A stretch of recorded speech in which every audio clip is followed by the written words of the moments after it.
Agora eu vou falar um pouco mais sobre o aprendizado e o cérebro humano, porque há mais uma coisa que você talvez não saiba sobre mim. Eu me formei como professor numa universidade privada e o trabalho dessa universidade foi focado na ciência do cérebro. O fundador desta universidade colaborou com institutos de ciência do cérebro na Alemanha, na França e na Itália, e ele passou mais de 30 anos focando em uma única simples pergunta: por que algumas pessoas são tão inteligentes, apesar de ter o mesmo número de neurônios que os outros? E como é que qualquer pessoa pode aprender a usar seu cérebro da mesma forma que um gênio faz naturalmente? Foi um curso muito fascinante. E agora eu aplico muitas das coisas que aprendi naquela universidade nas minhas aulas de idiomas. E muitas das dicas mais importantes que eu aprendi nessa escola agora fazem parte do Farol da Fluência. Um dos modelos mais conhecidos é que o cérebro tem duas metades.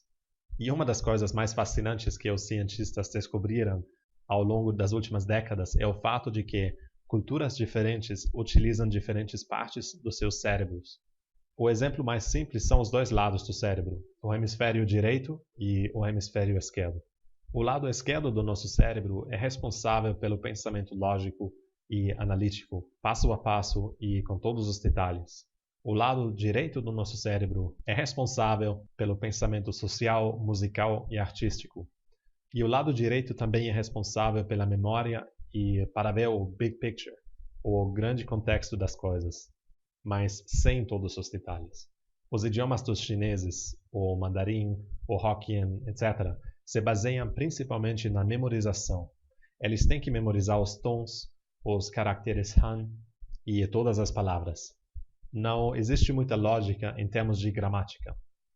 O chinês é uma língua do hemisfério direito do cérebro. O inglês, por outro lado, é muito focado no lado esquerdo do cérebro. Existe uma estrutura muito lógica e tudo se trata de gramática, de conjugação e da aplicação sistemática de determinadas regras. O inglês é uma língua do hemisfério esquerdo do cérebro. Claro que tanto o inglês como o chinês utilizam os dois lados do cérebro, mas a tendência é mais para um lado ou para o outro. Eu ainda lembro muito bem quando eu viajei pela Malásia, onde eu conheci um americano que tinha nascido na China. A gente conversou em inglês o tempo inteiro, andando pelas ruas de Penang. Mas quando chegamos a um restaurante, o meu amigo pediu a comida e ele falou com o garçom em chinês.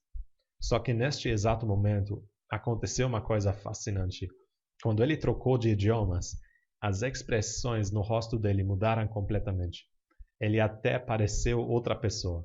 E foi muito óbvio que ele estava acessando uma outra parte do cérebro dele. Isso quer dizer que a gente pode treinar diferentes partes do nosso cérebro através do aprendizado de outras línguas. E até podemos desenvolver o nosso caráter e acrescentar algumas características de uma outra cultura à nossa personalidade. Assim, aprender uma língua pode ser uma forma de desenvolver todos os nossos músculos mentais. E assim a gente pode até se tornar mais inteligente em todos os sentidos. No entanto, isso também significa que ajuda a saber das diferentes partes do cérebro e de como eles funcionam.